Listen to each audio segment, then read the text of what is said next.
सनीता अग्रवाल है और मैं कोलकाता की रहने वाली हूँ।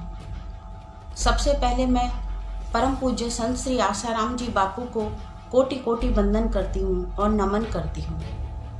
मेरा सवाल प्रशासन से ये है कि परम पूज्य संत श्री आसाराम जी बापू को किस जुर्म की सजा दी जा रही है? उस जुर्म की जो उन्होंने कभी किया ही ना हो, या फिर इसलिए कि उन्होंने 50 वर्षों से लगातार देश की सेवा की है, हमारे संस्कृति, हमारे सभ्यता की परचम लहराया है, हमारे देश में युवाओं में, युवतियों में हिंदू धर्म के प्रति, हमारे देश के प्रति श्रद्धा जगाई है।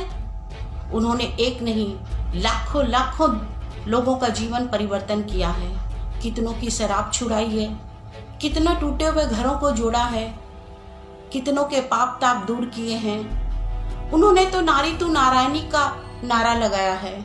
सबका मंगल, सबका भला चाहने वाले एक महान संत परम पूज्य संत श्री आसाराम जी बापू को 8 वर्षों से, लगभग 8 वर्षों से जोधपुर कारावास में बंद रखा गया है।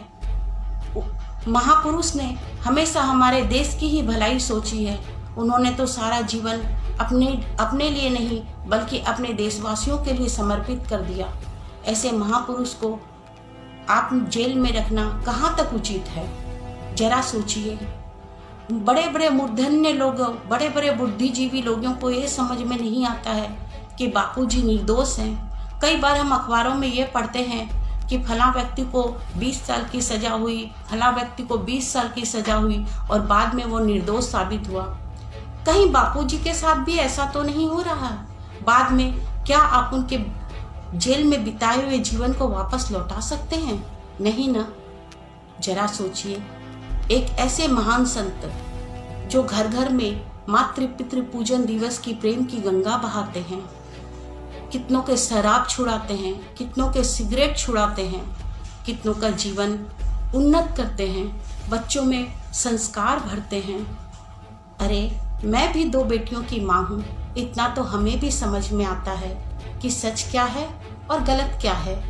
मात्र एक लड़की के कहने पर उन्हें इतनी लंबी सजा दी जा रही है और लाखों करोड़ों महिलाएं जो चीख चीख कर कह रही हैं बापूजी निर्दोष हैं, उनकी कोई सुनवाई नहीं।